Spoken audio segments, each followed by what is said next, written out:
नमस्कार दोस्तों, आज हम जानेंगे डॉक्टर एपीजे अब्दुल कलाम जी के जीवन परिचय के बारे में।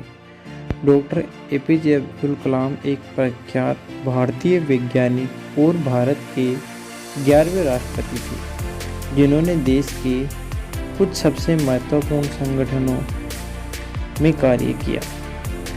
उन्होंने सन 1998 के पोखरण द्वितीय परमाणु परीक्षण में भी महत्वपूर्ण भूमिका निभाई। डॉक्टर कलाम भारत के अंतरिक्ष कार्यक्रम और मिसाइल विकास कार्यक्रम के साथ भी जुड़े थे। इसी कारण इन्हें मिसाइल मैन के नाम से भी जाना जाता है। वर्ष 2002 में कलाम भारत के राष्ट्रपति चुने गए और 5 वर्ष की अवधि की सेवा के बाद वह शिक्षण, लेखन और सार्वजनिक सेवा में लौट आए, जिन्हें भारत के सर्वोच्च नागरिक सम्मान भारत रत्न सहित कई प्रतिष्ठित पुरस्कारों से सम्मानित किया गया। इनका प्रारंभिक जीवन की बात करें तो अब्दुल पाकिर जैनुलाब्दीन अब्दुल कलाम का जन्म 15 अक्टूबर 1931 को तमिलनाडु के रामेश्वरम में एक मुसलमान परिवार में हुआ था। इनके पिता जैनुलाब्दीन एक नाविक थे और इनकी माता असीअम्मा एक गृहिणी थी। उनके परिवार की आर्थिक स्थिति ठीक नहीं थी, इसलिए उन्हें छोटी उम्र से ही काम करना पड़ा। अपने पिता की आर्थिक मदद के लिए बालक कलाम स्कूल के बाद समाचार पत्र वितरण का कार्य करते थे। अपने स्कूल के दिनों में कलाम पढ़ाई लिखाई में सामान्य थे, पर नई चीज़ सीखने के लिए हमेशा तत्पर और तैयार रहते थे। उनके अंदर सीखने की भूख बहुत तीव्र थी और वे पढ़ाई पर घंटों ध्यान देते थे। उन्होंने अपनी स्कूल की पढ़ाई रामनाथपुरम मैट्रिकुलेशन स्कूल से पूरी की और उसके बाद तिरुचिरापल्ली से सेंट जोसेफ कॉलेज में दाखिला लिया, जहां से उन्होंने सन 1954 में भौतिक विज्ञान में स्नातक किया।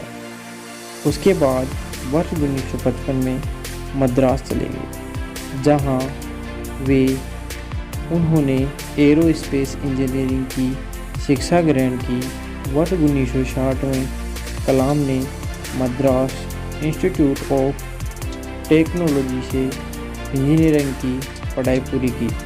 मद्रास इंस्टीट्यूट ऑफ टेक्नोलॉजी से इंजीनियरिंग की पढ़ाई पूरी करने के बाद कलाम ने रक्षा अनुसंधान और विकास संगठन में वैज्ञानिक के तौर पर भर्ती हुए। कलाम ने अपने कैरियर की शुरुआत भारतीय सेना के लिए एक छोटे हेलीकॉप्टर का डिजाइन बनाकर दिया। डीआरडीओ में कलाम को उनके नाम से संतुष्टि नहीं मिल रही थी।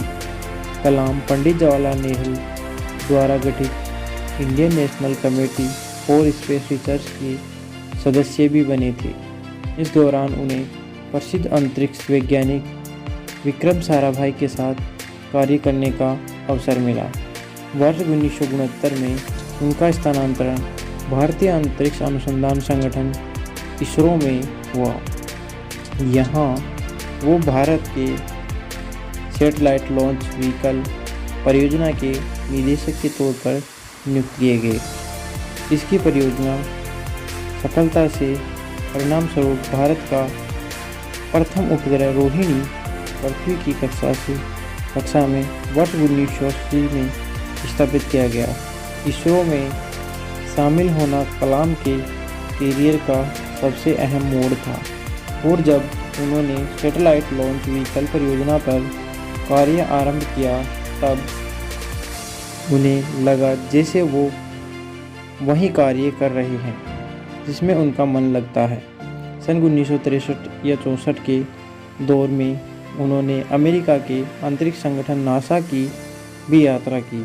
परमाणु वैज्ञानिक राजा रमन्ना, जिनकी देखरेख में भारत ने पहला परमाणु परीक्षण किया, कलाम को वर्ष 1974 में पोखरण में परमाणु परीक्षण देखने के लिए भी बुलाया गया था। 70 और 80 के दशक में अपने कार्यों और सफलताओं से डॉक्टर कलाम भारत में बहुत प्रसिद्ध हो गए और देश के सबसे बड़े वैज्ञानिकों में उनका नाम गिना जाने लगा। उनकी ख्याति इतनी बढ़ गई थी कि तत्कालीन प्रधानमंत्री इंदिरा गांधी ने अपने कैबिनेट के मंजूरी के बिना ही उन्हें कुछ गुप्त परियोजनाओं पर कार्य करने की अनुमति दी। भारत सरकार ने महत्वाकांक्षी integrated guided missile development programme का प्रारंभ डॉक्टर कलाम के देखरेख में किया। वह इस परियोजना के मुख्य कर्मचारी थे। इस परियोजना ने देश को अग्नि और पृथ्वी जैसी मिसाइलें भी दी। जुलाई 1992 से लेकर दिसंबर 1999 तक डॉक्टर कलाम प्रधानमंत्री के वैज्ञानिक सलाहकार और रक्षा अनुसंधान और विकास संगठन के सचिव थे। भारत ने अपना दूसरा परमाणु परीक्षण इसी दौरान किया था। इन्होंने इसमें एक महत्वपूर्ण भूमिका निभाई थी। आर चिदम्बरम के साथ डॉक्टर कलाम इस परियोजना के समन्वयक थे। इस दौरान मिले मीडिया कवरेज ने उन्हें देश का सबसे बड़ा परमाणु वैज्ञानिक बना दिया। वर्ष 1998 में डॉक्टर कलाम ने हृदय चिकित्सक सोमा राजू के साथ मिलकर एक कम कीमत का कोरोनरी स्टेंट का विकास किया। इसे कलाम राजू स्टेंट के नाम दिया गया।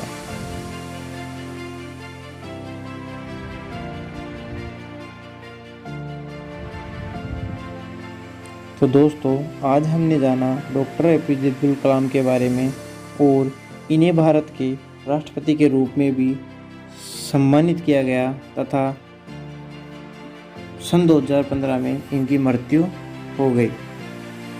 तो जय हिंद, जय भारत। आपको अच्छे समझ में आया होगा, उम्मीद करता हूँ दोस्तों।